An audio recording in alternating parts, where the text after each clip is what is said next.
And hello and welcome to It's Your Time You're Wasting with me, Me? Oh, him? Martin Martin. Yeah, Robinson. me, Martin Robinson. Yeah, that's right. Me, And Martin and Robinson. me, I think David you're Dido. David Dido. I can actually put your name up like that and put my Oh, name where's up your like that. name? There it Oh, is. It's no. there. It's there. Ah, Yeah. that'll stop And people I getting can look at confused, that. won't it? Did you notice that? What? Like It and was a bit subscribe. disturbing, but oh, yeah. Very nice. I Please. made a Very different one. polite. Did you? Different one Yeah. to what? Did you have a different one before? Yeah, I'd lost it. I don't know Ah. where it went. Oh, okay. So It's mysterious. Very odd. there it goes. There we go. So I do Yeah. that and Yeah. that, and I can And we're do that back. and that. All right. Can And you back stop it again. now? We've all had quite enough of that, Martin. Right. Well, anyway, I was you might acting be under thinking, my own free will. well, this is it. So, this is what we're talking about this week. We're talking about whether or not we really have free will. And Martin clearly believes he does. But I know Martin had no choice but to mess about with his graphics. He's a slave to that kind of thing. He can't help himself. But we have, so what we're going to be talking about is to the extent to which we actually have choice or whether we have an illusion of choice. Does it matter? What are the implications for education? So we're going to begin by sketching out the dichotomous traditional positions. So over on one extreme, we've got the idea of hard determinism, which is essentially every action that we make is an algorithmic response to the way the universe is ordered, and everything that happens regardless of our volition or preference or will, but we have an ability to post hoc rationalize and explain away the events of our lives as if we have freedom and agency. And right on the other extreme is the idea of hard libertarianism or naive libertarianism, if you prefer, which is that you choose everything. Everything you do is completely up to you. And if you make one set of choices, you could think to yourself, well, I could have done something else. I didn't. I chose this. I might regret it. I might be pleased with it. But there is nothing controlling or altering or nudging your behavior in any way. So, Yeah, Martin, yeah. So have the thing I could be, sketched those yeah, positions yeah, out kind of, fairly? yeah. We can kind of go with that. The implications for school. Let's say behaviour. If a kid does Yes. something naughty, let's have a naughty Yeah. child. Let's do Can you that. imagine that, Martin? Yeah, I can't imagine that at all. But yeah, Extraordinary. imagine it happened in a school one day, and there's Yeah. this naughty child. Now, if we have no free Yeah. will, then that child Mm. can't help being naughty. It is Yeah. predetermined at the Big Bang what they're going Right. to behave like, because the causal, this causes this causes this causes this, Hmm. and off you go. This kid is being naughty. And Einstein believed in this. This is so, Yeah. to argue against Einstein is basically what I'm going to do. He's wrong. But, you know, Yeah. there That you go. EMC squared nonsense. Oh, No, well, I didn't say he was wrong about everything. I just said he's wrong yeah. about, but Yeah. Yeah. he said Wrong about you can't, hair, I think. God doesn't play dice with the universe or something like that. So he also brought God into it somehow. But no, Mm. then the opposite view is the libertarian view that the child is completely and utterly responsible for their behavior, which also might be slightly wrong as well. You might say, oh, but he made me do it. He pushed me Mm. towards it, or she said, and therefore I did this. She upset me. She said Yeah. your mum, so I punched her, or something like Yeah. that. All of those happy scenarios. Yes, all those things that could happen. The other thing, there's a couple of other possibilities, and Yeah. in between those things as well, which might be worth looking at some point.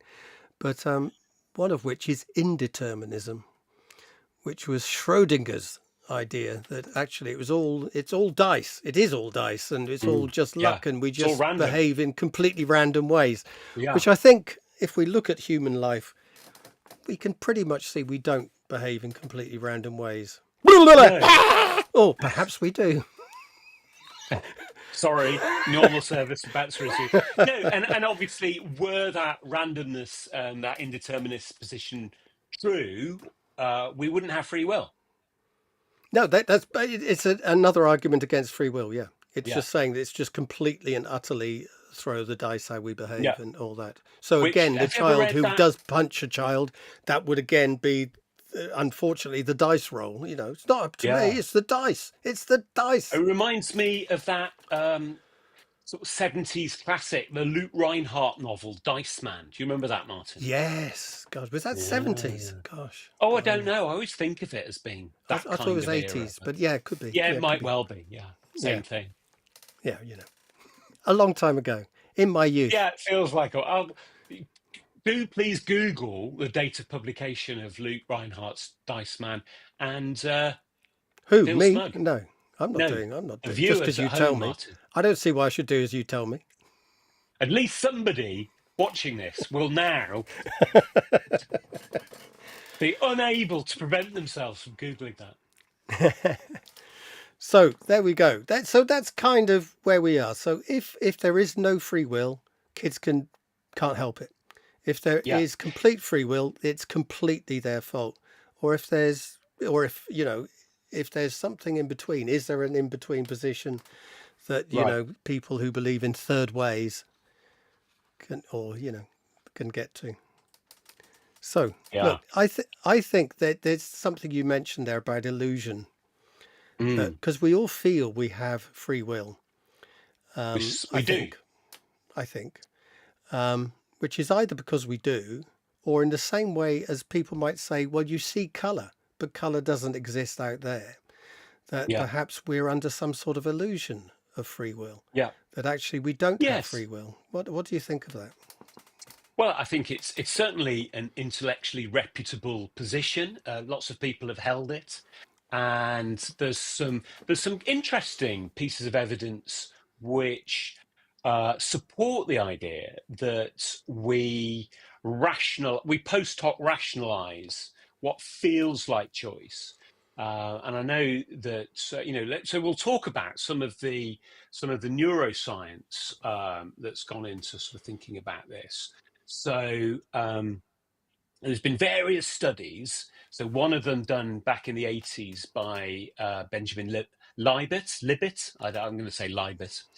And he looked at brain activity and saw that the decision making in the brain preceded conscious awareness of decision making by milliseconds, by tiny bits that we're not fast enough to be aware of, but can be picked up in using brain scanning machinery. And then others such as Haynes and Soon have also used fMRI scanning, where they have been able to predict what a subject was able to do before they reported an awareness of making a decision. So, from that perspective, the argument would be that conscious will appears to be post hoc. Um, what do you think of that, Martin? Yeah, I mean, there's a couple of arguments against that. I mean, in the Mm, first instance,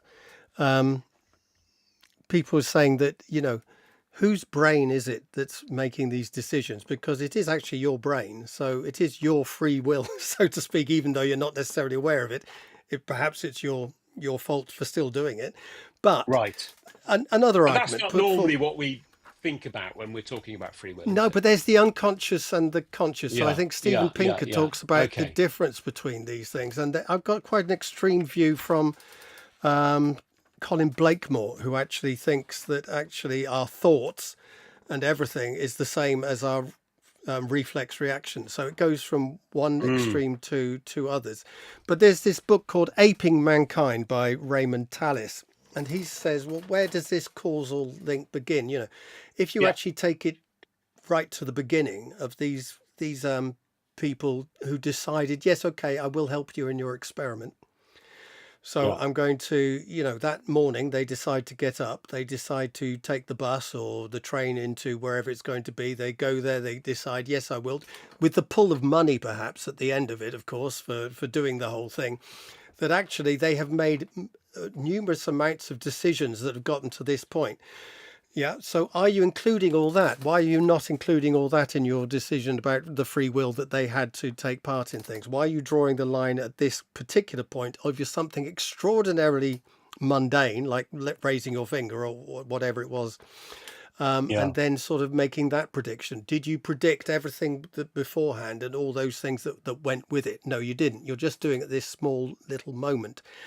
Yeah. And you're not exactly sure what those signals are. Okay, you've got a prediction from Mm. it, which is interesting, but you're not sure Yeah. what actually was going on there and the No. self-reporting of the decision made. So these, there are Hmm. higher level decisions and lower level decisions. Yeah. Colin Yeah. Blakemore, though, and this is the problem I think we're also in. We're also in the land of a big logical fallacy, in that we're we're we're going to authority all the time, saying that, well, someone says Yeah. this and someone says that. That we are in the world of a huge philosophical argument and scientific argument that's been going on for centuries, right back to the Greeks, if Yeah. not before. But Colin Blakemore, so let's give an extreme position. The human brain is a machine which alone accounts for all our actions, our most private thoughts, our beliefs. All our actions are products of the activity of our brains. It makes no sense to try to distinguish sharply between acts that result from conscious attention and those that result from our reflexes or are caused by disease or damage to the brain. That's pretty extreme. It feels extreme, doesn't it? And I think it feels extreme because of the fact that it doesn't feel intuitively correct. It feels that that's not what's going on. That we all experience reflection. We all experience projection.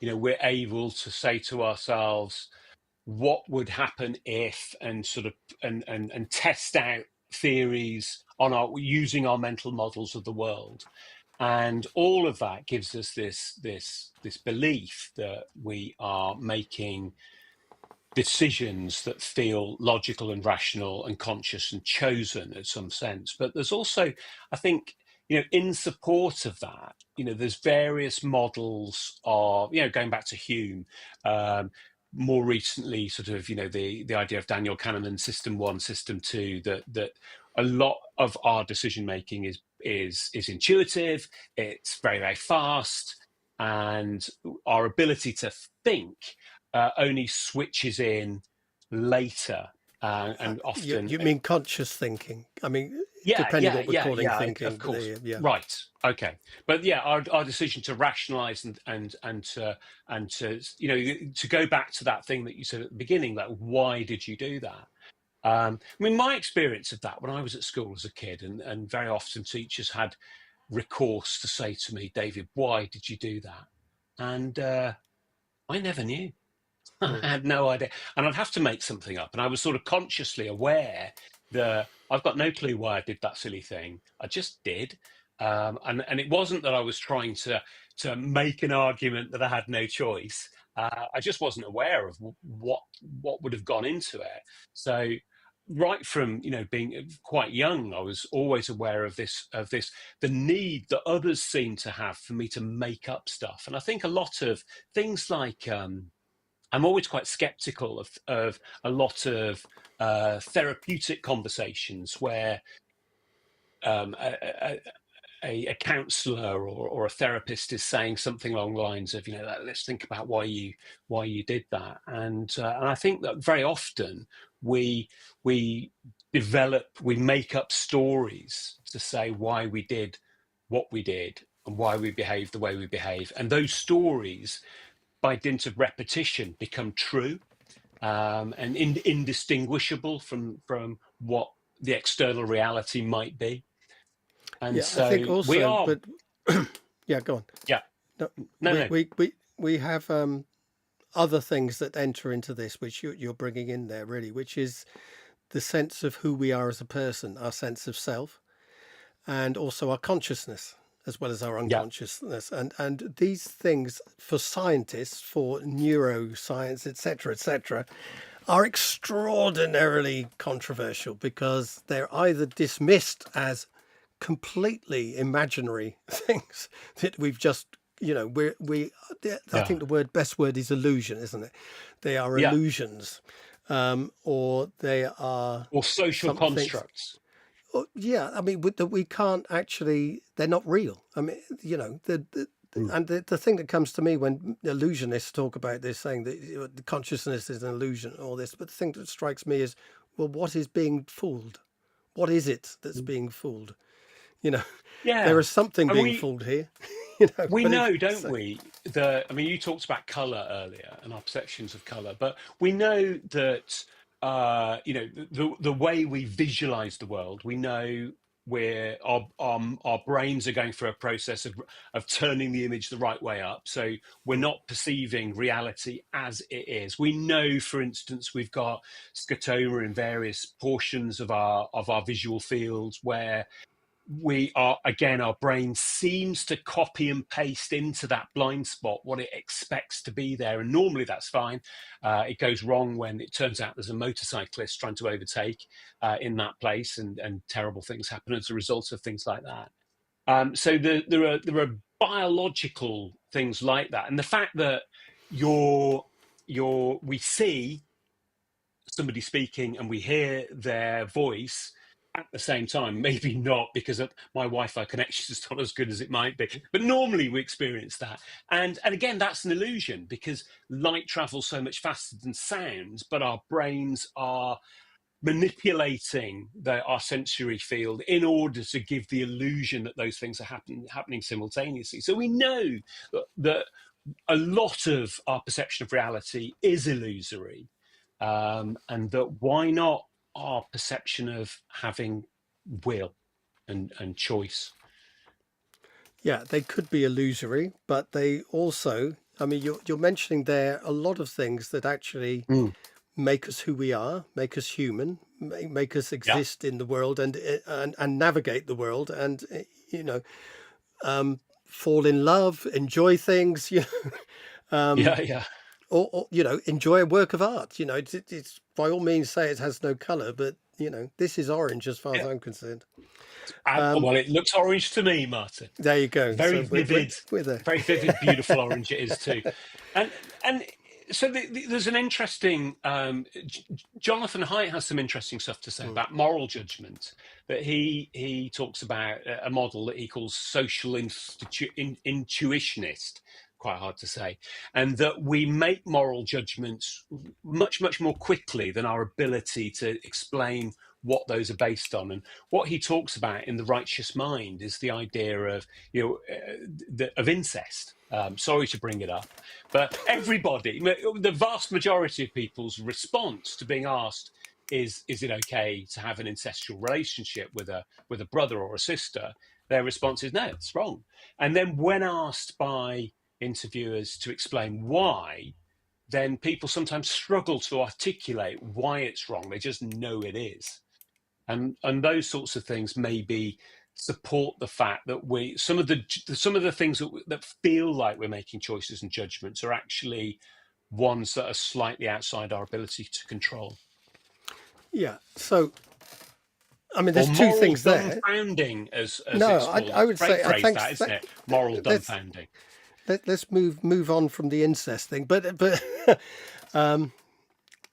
Yeah, thing you're talking about there is also there's the emotional response to things that we yeah, feel yeah. something.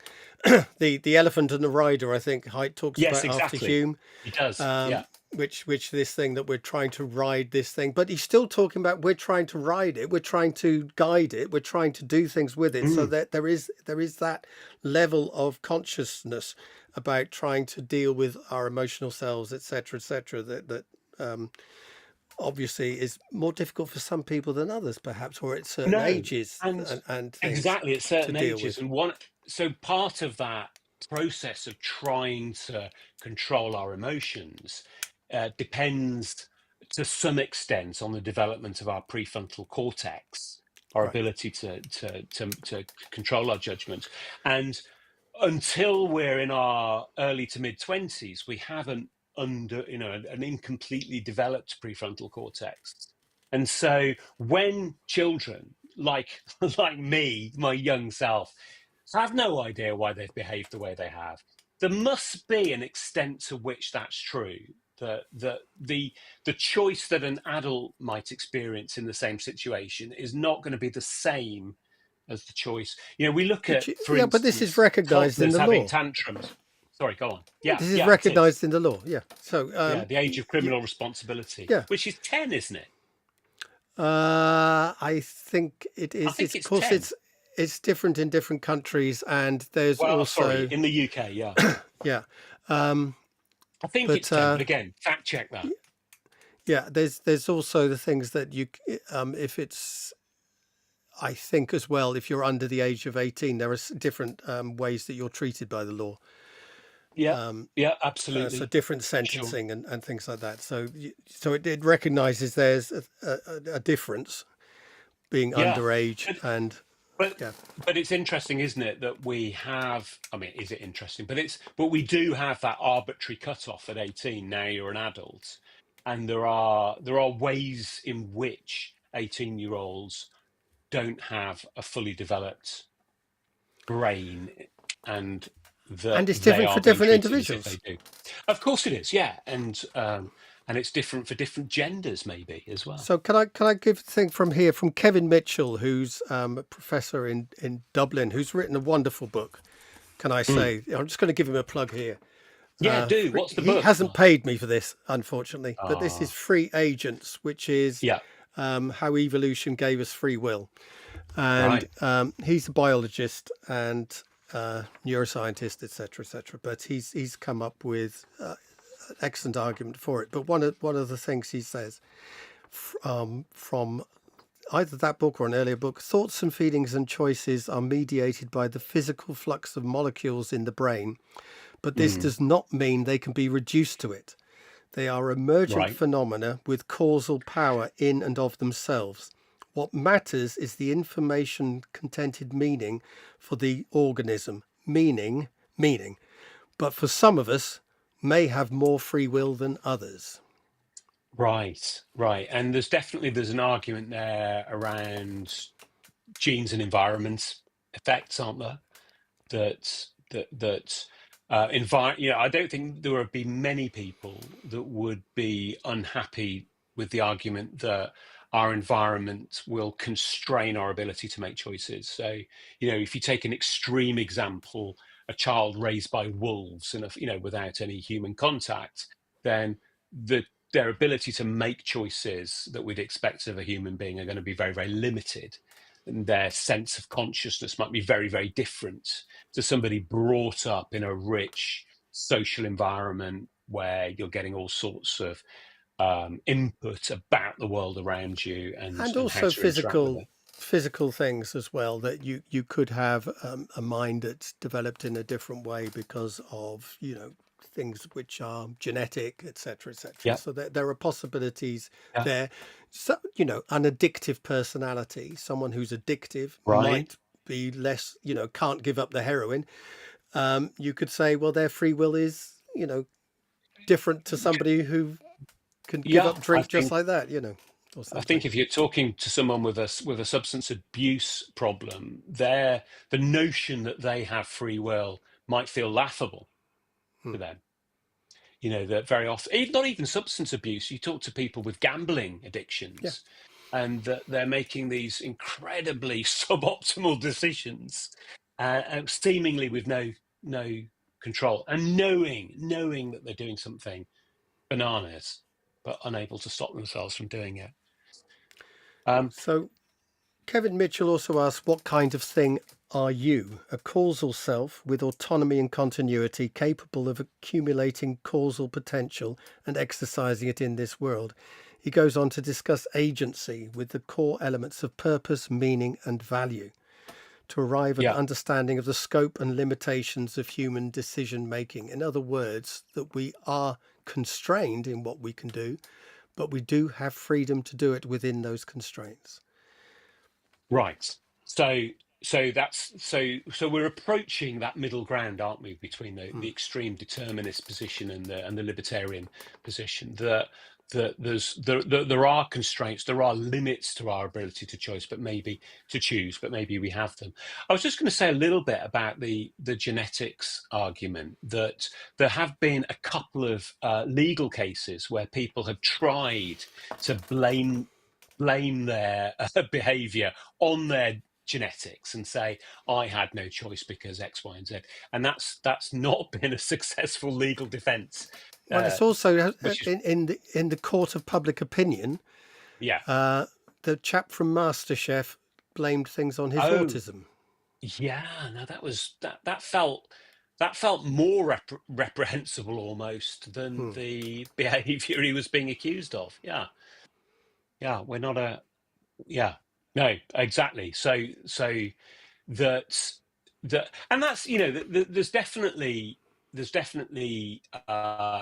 taking it back into schools, there are definitely children that I'm sure you've taught as well, who we can very clearly see that it's harder for some children to make consistently good decisions than it is for others. That definitely appears to be the case, but that if we treat children as uh, being unable to make decisions beyond their diagnosis, then we're not treating them as full human beings, are we? Right. It's a difficult one as well, because should we treat children the same or differently, depending on Well, various factors yeah, and needs and all these things. I think that people come towards certain special needs children or whatever, and because perhaps there are so many different demands on teachers these days, that it's getting to a point where I think some teachers are feeling that it's becoming slightly onerous a task to treat every kid differently, and perhaps that there should be more towards treating yeah, every child more similar ways. But I've read something today, someone wrote about this very thing, and then sort of pointed out the overdiagnosis of neurodivergence, as if the thing about, I mean, the term neurodivergence is not an official label, of course, but I think they were talking no, about using a term that can put together ASD, ADHD, and all dyslexia, etc. yeah, yeah, But saying the overdiagnosis of it, implying in that usage, and we talked about this in a different video yeah. and talk podcast we did. We can put a But link to that, maybe, we Martin. could put it underneath. But Yeah, talking about that, the overdiagnosis, it sounded as though he was being rather doubtful that there are as many as yeah. seems to be There's a these there's a days of people who are there's a needing this problem sort of help. because there's also, as we discussed in that program, there's also fairly good reason to think that certain conditions are being underdiagnosed, especially Hmm, in girls. So hmm. so it's a bit of a I don't know whether overdiagnosis but the ways in which we're treating those diagnoses might be something that we're struggling to come to terms with. To take an example, a colleague of a friend's got a neurodivergent diagnosis, and then immediately went to employers and said, "I want you now to treat me as having a disability," and that struck me as quite a cynical approach to take. Right. There's also the And suspicion that it's almost saying, I don't have any choice but to behave in ways that you will find suboptimal, that you will find perhaps unacceptable, but you have to accept them because that's the diagnosis of the way my yeah, mind works, and I have no choice. And I yeah, think and that this then is we're in Greg where. Wallace territory, aren't we? Yeah, but this is where we end up with the thing we haven't talked about at all. Well, we touched on it, and that's the external, the world in which we exist, Mm, and the world in which the diagnosis is made is one, our cultural and social yeah, world, and that is then as an identity, if I am therefore like this, I behave like this externally, or other people have behaved like this, therefore it's my identity to behave like this Yeah. in that way. We can touch on Marx, good bit of philosopher talk here. Carl or Groucho? Carl, of course, Carl, the bearded one, but not the mustachioed one. But he had a moustache as well, Right. come to think of it, of course. He But did. and Groucho didn't. Or there you go. But just yeah. Yeah. No. Anyway, the idea that our behaviour is our material circumstances. So whether we are working class, and then this is extended into identitarian politics around race, Hmm. gender, our gendered selves, etc., etc., and we are forced into behaving in certain ways in order to conform, and we do it without thinking. We just carry on living in that way. So we need to become Oh. aware of our And and circumstances. when we travel, it's interesting, isn't it? Because we become aware that some of our behaviors that we don't think about are different in different places. Yeah. And this is something, of course, schools try to insist on by Yeah. developing the culture of the school, by saying that in this Right. school this is how we behave. So there are elements there that said you've got to behave like this in order to be a fully functioning member of this school. And is that might be problematic for some kids, or it might not be. I like the way he's just disappeared. Then he's back. Yeah. I had a dog related issue there. Yeah. You had to see a man about a dog. I had no, yeah, and I had no But did ability you to do that choose. freely? Yeah, exactly. No. You just went over there Yeah. because your dog made you. Exactly. Exactly. I'm an absolute slave to my dog. And I'm very resentful about that as well. Yeah. The dog holds Yeah. all the bones. Mm. No, hurry up. So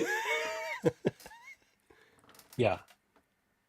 So okay. So should we talk a little bit about well, before we get into talking about school and we should talk about Daniel Dennett a little bit, perhaps, Hmm. and his position, the compatibilist view, where he kind of redefines what free will means so that it can coexist with a deterministic view of the universe. So he, I think, would argue that the idea that we have freedom isn't incoherent. So he rejects the idea that free will means acting independently of all causes, which, as we've already talked about, would be randomness rather than free. And he talks about freedom as containing the ability to reflect and anticipate consequences and learn from mistakes and respond to he talks about responsibility, doesn't it? And the responsibility is responding to inquiries about what our reasoning was and to be able to give a reason. And so the the problem with that deterministic view is that it feels so incompatible with our lived experience that we recognize, we see in ourselves that we're not robots, that we feel that we have choice, even if it's post hoc, even though it might be rationalized. And so the degrees of freedom that we have, where we can imagine futures and simulate outcomes and crucially override our impulses, is what is really meant by having agency, even if it's caused by external or biomechanical factors. Hmm. What do you make of that? Does that sound Yeah, I think right to you? that sounds. I mean, it's funny listening to Daniel Dennett because over the years, because sometimes he says slightly different things, because we all do over a period of Yeah, time. So I think he's yeah, refined yeah, his position as time went by. Certainly, he's someone who's, for instance, thinks consciousness is an illusion, as far as I can remember. So whether that is compatible, those two things, I'm not entirely sure. Um, I I don't mean, think he thinks it's an illusion. I think he thinks it's completely explainable by biomechanical processes. yeah, yeah, yeah. But therefore, anyway, but our Yeah. experience of it is it's in the same way perhaps So that the color is, but that so it. the But opposite. I think what he reacts against, and what a lot of people react against, is the dualist idea, isn't it? That we're a division of mind and matter, and that at some level we have a little man, a controller living inside us at some level, pulling the levers and pressing the buttons and making Well, this decisions is where for the us. libertarian idea for free will came from, which is Descartes basically separating Mm. the body and mind, and then that gives us the little person able to do anything they want, and tell the body what to do. Uh, in a strange way that robotics tried to take that up as well, to show that the brain actually isn't in charge of the entire thing, because it can't do the whole thing by itself. But No, that's again, I'm going off on one there, no. but Uh, but but he I, definitely says that moral responsibility is still important and meaningful. yeah, That we and have to hold people responsible, yes, not and we because need they to, have complete. even if it wasn't true, which I think Yeah. he also puts as a Yes. rejoinder to this, is that it would be still the best way to live, just in case. Well, more than that, I think what he'd say, if were he still with us, what he might say was that not holding people responsible would take away their agency, which would give them less meaningful choices. So if we hold people to account, we shape their future behavior. So, for instance, I think Mm. one of the laws which is most commonly broken in this country is the speed limits on roads, and the biggest consequence of breaking the speed limit is that there's no consequence most of the time. In obviously in extreme cases, there's a horrible accident, or maybe you get caught and you lose your license, but those are very, very rare outcomes. So for most people, most of the time, they break the speed limit, nothing happens, and that then shapes their future behaviour to think, "Oh, I'll break it again." There's no consequence until there is. And so one of the things that's, I think, very important that we do in schools is that to some extent we're training people to be successful in the world beyond school, and so therefore school is a microcosm of society, and we're holding children to account for their behaviour, not because we want to be cruel and authoritarian, uh, partly and rightly for convenience, and because we're trying to run schools and we're trying to provide an education at scale, but also because it's important moral training for adult life. Yeah, and Does also that sound plausible to you? yeah, and the whole thing about culture is to say to kids that you are not actually on your own. You're not just you, an individual. You are part Yeah. of a community. You're part of a group, and moral norms and all these things are about teaching that to a child, that they actually, so the brain itself, you are not the brain, you are part of a community, you are part of something. It's not just you as an individual, you are more than that. And to some extent that's the internal sort of things that constrain them, are not entirely what constrains them. There are other things. You have external constraints as well, so internal and Yeah, external social constraints. norms. Yeah. But without those, you wouldn't actually be a self, because you'd be Yeah. totally random. You'd be totally at odds with everything. You would have no constraints, and the constraints actually create you, if you like, within your family, your genes, your Yeah. your Yeah. Yeah. your sex, all these other things. All these. But Yeah. we're also causally set apart from the rest of the universe. And this is something that Kevin Mitchell puts here, at least to some degree. And just as importantly, we are not driven by our own parts. Rather, we are holistically ourselves in charge. What So does we that mean? are. So, well, he's sort of putting the two things together, therefore. So, as a whole thing, we are in charge of our own self within those constraints. Yeah. Yeah. So we are. but but the The extent self to it. entails constraints. Yeah, we need the constraints to Okay. make ourselves, but within those constraints, we have enough space to be in charge of ourselves. Right. Okay. All right. So I think that sometimes to move to right. Okay. Great. I'll accept that. That sounds really good. So to I think sometimes what goes wrong in institutions, in schools, is that they are sometimes operated with a naive belief in free will, which leads to blaming children for their behavior, and the focus being on willpower. And I think like so a great example where willpower is a very, very limited use is navigating smartphones and social media. That there's lots of suggestion that they are explicitly designed to harvest attention, and that it's very, very difficult to exercise willpower, especially if you're a young person.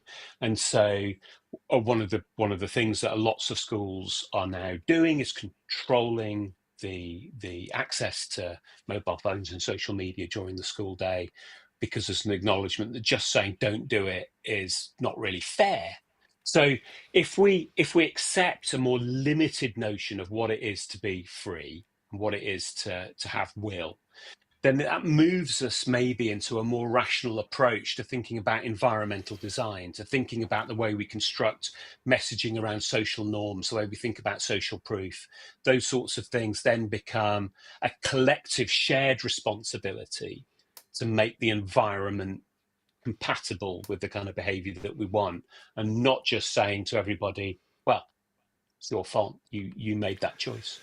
Right. The other thing is, and this is more difficult to bring into a school situation or an institutional situation, and that Yeah. is at some point you want to educate people to have more responsibility for themselves. So the idea of independence.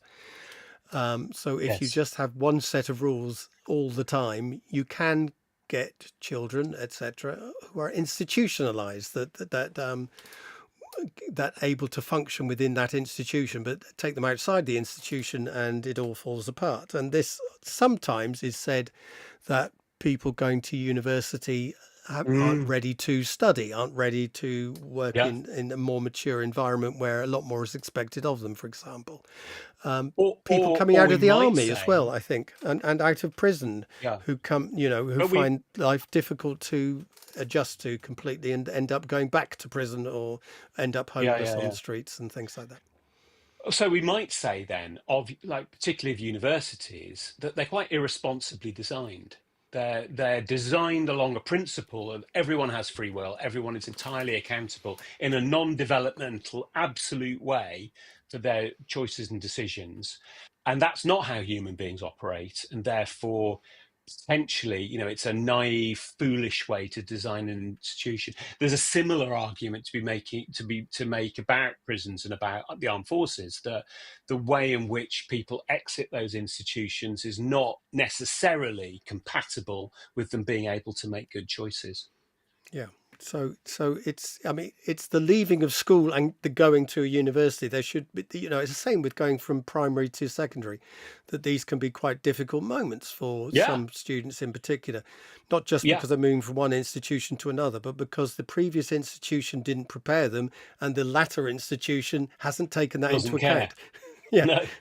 No, and also for some children as well, they're moving social milieus. They're changing their whole lived experience from one thing to something radically different, and that's going to make it harder for them to make wise, good decisions, because they don't know the rules. They don't know. They haven't inhabited the kind of expectations in the same way that other children might have done. And then that also comes into home life as well, that some kids Yeah, do suffer a traumatic home life. And yeah. do schools take that into account? If schools know about it, perhaps they I think just they really try, don't respond. they?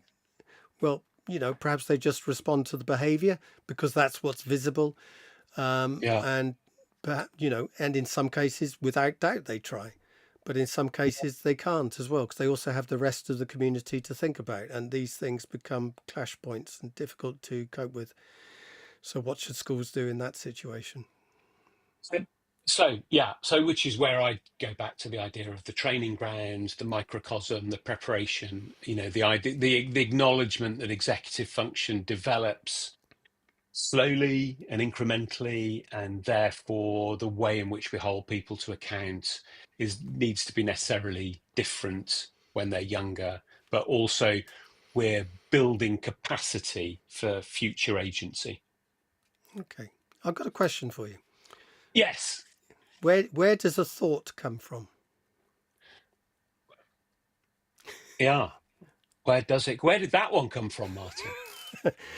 I ask that sometimes, and people will always tend to. If I say point to where a thought comes from, where do you think Yeah. thinking comes from? They tend to point towards their head, Right. as though that is where it comes from. Now, if we are Ah, in the okay. idea of thinking that thoughts, well, perhaps some of the impulses, perhaps the unconscious mind comes from there, but a lot of thought Mm. comes from external What? ideas and things that Absolutely. we've read and things that we've learnt and It- things, it- knowledge that has come into us and all that. So to me, it comes from slightly outside the head, though of course it's in the head as well. The head, is certainly a necessary well, but not sufficient part for I the I don't the know. I idea mean, of thought. for me, it seems like trivial to say it comes from outside the head because that might be its ultimate Where does origin language come point. from? Right. So language originates outside the head, but it I only rest my becomes something case. that but it only becomes something that you can use when it's inside the head. And so you can only think about something that you know. So there are things, and I Well, know well, it's really difficult to imagine, but there are things that you and I don't know, and we can't think about them. There's no way that you can think about something you've never heard of, right, but there's even though it also exists outside you. the degrees to which you're thinking about it. So there's the Yeah, depth so of you thought. can So think you might about, know a little like, bit. So the right, process of you can, discussion, the process of writing, the process of reading, you're learning more and more about things, or being led yeah. astray about things as well. It could happen the other way. Very possibly. Yeah, But absolutely this is can. where, So where does a thought come from? Ultimately, most of the things that we think about originate outside us, but our ability to think about them originates within us. which then comes to the importance of curriculum, the It importance of absolutely what you're does. learning, and the idea that actually we're trying to, and children are being affected by lots of other things, whether it be social media, whether it be TikTok, or whatever their influences are, political influences, social influences, cultural Yeah. influences. What we're trying to do We're is guide them into a better place, perhaps, than those Well, influences. better's obviously comes, it's fairly loaded, but I think Very. more neutrally, we're trying to provide them the ability to think about things which otherwise they wouldn't be able to think about. Yeah, yeah. Or counteract things they are thinking about. Yeah, just by putting new things in there, whatever that means. So I really like the idea of the notion that thinking about curriculum, thinking about it as being causal, thinking about it being a factor that shapes our ability to choose and have agency. We can think about curriculum as ontologically formative. The unless we're and that will happen no matter how mindful we are about the process, that what happens in school will be formative on the way in which we think and know and believe and choose. But the more mindful we are about it and the better we are at doing it, then perhaps the greater agency, the range of choices that we can And give I think that's children. that's an important thing about agency, is that what you're trying to end up with is not the child to think as you think, but to No. think freely of the teacher, to think their own thoughts, to try, in other words, we educate for freedom of thought, freedom of speech, and all those things that the child then can take on their own personality. We're not trying to tell them this is Yeah, just the one thing you should think about things. Here's a range of thoughts that have been there. Here's a range of things. Perhaps where do you most fit into this? Rather than tell yeah, them and this is where you I'm not fit sure in.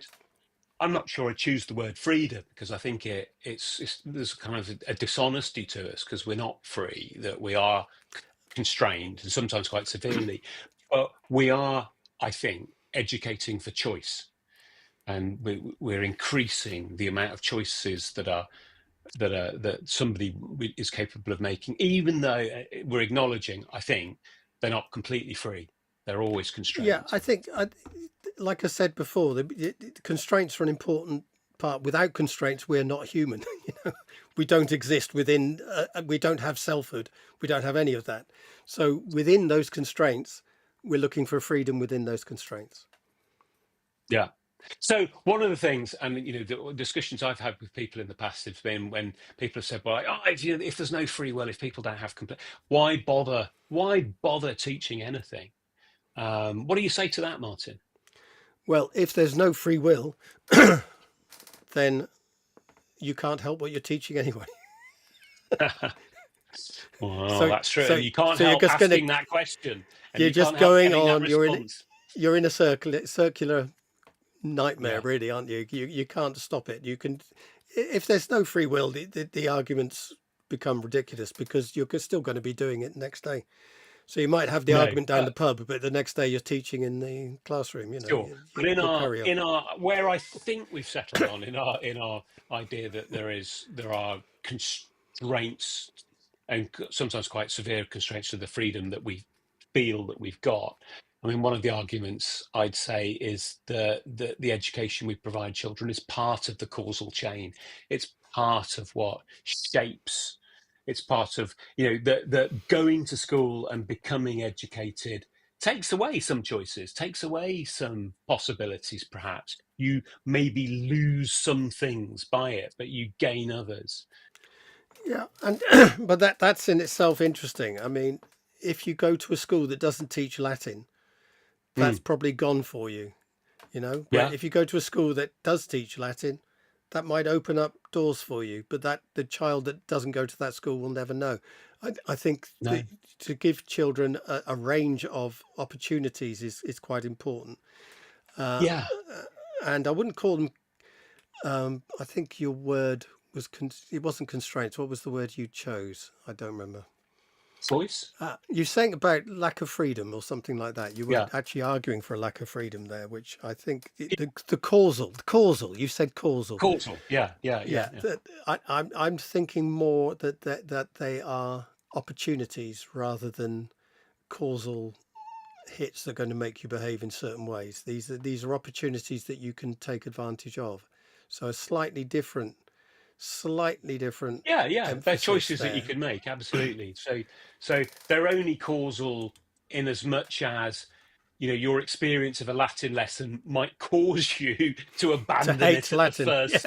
Yeah, exactly, exactly. So to that extent, our experiences are causal, aren't they? And the how good we are at things. If you teach me Latin and it turns out I'm really good at it, and the feedback I get is, "Wow, David, you're brilliant at Latin," and then that's a really important causal factor in my later choices about whether or not I study it. yeah, yeah. Whereas if I It's just, find out yeah, I'm a duffer, yeah. then I'm going to I'm ditch just it. I'm just objecting to the word causal. I think just Ah, saying that okay. that's made that happen. But I think there's something probably there in No, the first place that allowed the child to find that useful to them or interesting to them. There's probably but something that that brought them whatever to it. that thing is probably down to their genetics or their environmental experiences outside of school. Yeah, yeah, something that they But bring it's to it. but do they bring it, or is it just is something they've got not really got any choice over? Do you see sort of the knots you can get into studying free will and discussing free will and consciousness and the idea of self? So all these three things together make fascinating discussions that go round and round in circles and can be a rather wonderful way to spend a few hours, but they do impact the decisions you make in school and perhaps the They way you do absolutely things do. in school. Yeah, and I think just to sort of The final point for me is that one of the things that I'd like to say is that sort of taking the view that children don't have complete free will, that they are reacting to their environment and the way their personalities have been shaped and are being shaped. Change in understanding and accepting that changes the way that we manage a school, and it doesn't take away the fact that there's responsibility, but the responsibility becomes shared between children and the system that we represent as teachers and school leaders. And so our responsibility in managing schools is designing better defaults, Yeah. making it There you go. easier to do the right thing. Brilliant. And on that note, Wow. On that note, it's good to be back after a couple of weeks off. couple of weeks sunning ourselves in Well, the garden. you're doing some garden bronzing. Always, you know. Always. I like to. I've obviously Well, got a once again, deck chair out there, you know, and have you not got a hammock, Martin? I can recommend a hammock. you've got a hammock, haven't you? Oh, yes, I have. I love it. Big fan of the hammock. Anyway, enough of this. Thank you once again for wasting an hour or so of your time with us. We'll see you again next week. Inshallah. See you again. Take care. Bye-bye. Bye.